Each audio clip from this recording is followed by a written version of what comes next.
Afrique Sport, journal du mercato du dimanche, et c'est parti pour un tour du marché des transferts. Nous commençons ce journal du côté de la France. Selon l'équipe, l'Olympique de Marseille s'est penché sur le profil de Max-Alain Gradel qui s'apprête à évoluer en Ligue 2 la saison prochaine. Une piste qui semblait bien concrète puisque des négociations contractuelles entre les deux parties auraient été entamées début juillet, mais c'est le propriétaire de l'OM qui aurait mis son veto dans ce dossier. Selon nos confrères, l'Américain, soucieux de faire évoluer son modèle économique et marqué par les épisodes Stertic ne souhaite plus recruter des joueurs trentenaires. De son côté, l'Ivoirien totalise 21 rencontres de Ligue 1 la saison passée avec Toulouse. À un an de la fin de son contrat, il disposerait de plusieurs opportunités en cas de volonté de départ. L'Olympiakos ainsi que des clubs saoudiens et chinois seraient sur le coup. Et de Marseille, un bon à Paris. Dernièrement, une information est quelque peu venue raviver la flamme pour celui qui a depuis rejoint la Juventus. En effet, selon France Football, Cristiano Ronaldo aurait fait part il y a quelques mois de ses regrets de ne pas jouer pour le PSG, mais que ce soit pour le quintuple Ballon d'Or ou pour les champions de France, cela devrait rester ainsi. Sous contrat jusqu'en 2022 avec la Juventus, Cristiano Ronaldo regretterait donc de ne pas avoir joué pour le PSG, de quoi alors enfin ouvrir la porte aux propriétaires qataris, pas vraiment. En effet, ce rêve Cristiano Ronaldo devrait rester un rêve puisqu'aujourd'hui, les priorités du club de la capitale seraient bien différentes. Selon les informations de ESPN, à défaut de dépenser une grosse somme pour un joueur proche de la fin de sa carrière, Leonardo et la direction du PSG donneraient plutôt la priorité aux prolongations de Neymar et Mbappé. Nous resterons au PSG avec le dossier Cavani. Ces dernières semaines, les prétendants ne manquaient pas en Europe pour le Matador. L'Atlético de Madrid, l'Inter Milan ou encore l'AS Rome auraient des vues sur Cavani qui présente un avantage considérable en étant libre de tout contrat. Mais finalement, c'est un prétendant plus surprenant qui pourrait rafler la mise avec l'ancien numéro 9 du PSG, comme l'a annoncé Globo Esporte.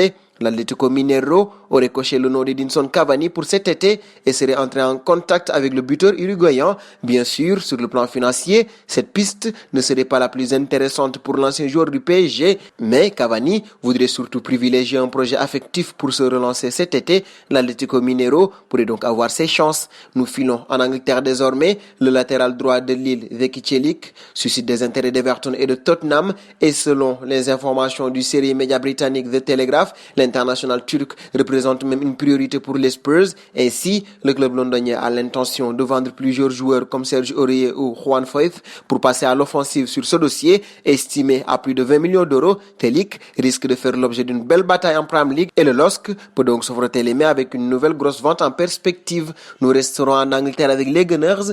Il ne s'agit pas d'un secret. Le milieu offensif du FC Barcelone, Philippe Coutinho, prêté sur cet exercice au Bayern Munich, plaît à Arsenal lors de ce mercato d'été. Et d'après les informations du média britannique Gunner, l'international brésilien a été aperçu au centre d'entraînement des Gunners, accompagné de ses agents. L'ancien joueur de Liverpool a ainsi visité les installations du récent vainqueur de la FA Cup et a discuté avec les dirigeants londoniens d'une possible collaboration à partir de la saison prochaine. Pour rappel, le Barça ne compte plus sur Coutinho, qui dispose donc d'un bon de sortie sur cette période des transferts. Et de l'Angleterre, nous passons à la Turquie. Robinho ne poursuivra pas l'aventure avec Istanbul Başakşehir, champion de Turquie. Le club turc n'a pas prolongé le contrat de l'attaquant brésilien qui arrivait à son terme. Âgé de 36 ans, l'ancien footballeur du Real Madrid, de Manchester City et de l'AC Milan avait rejoint la formation stambouliote en janvier 2019. Robinho n'aura pas été l'un des principaux artisans du sacre national de l'équipe entraînée par Okan Buruk avec 0 but en 25 matchs, toutes compétitions confondues. Dernier point de ce journal avec Adebayor, libre de tout contrat depuis la fin de son aventure au Olympia FC au Paraguay. Emmanuel Adebayor n'aura pas l'intention de raccrocher les crampons. En effet, tant que son corps lui permet encore de jouer, l'ancien joueur d'Arsenal, Manchester City ou du Real Madrid aimerait continuer à jouer. C'est en tout cas ce qu'il a affirmé dans une interview accordée au quotidien madrilène AS. Je me considère privilégié pour toute la carrière que je mène. Le football m'a tout donné et je veux continuer aussi longtemps que mon corps le permet. J'ai vécu des moments uniques et je ne peux que remercier ceux qui m'ont aidé.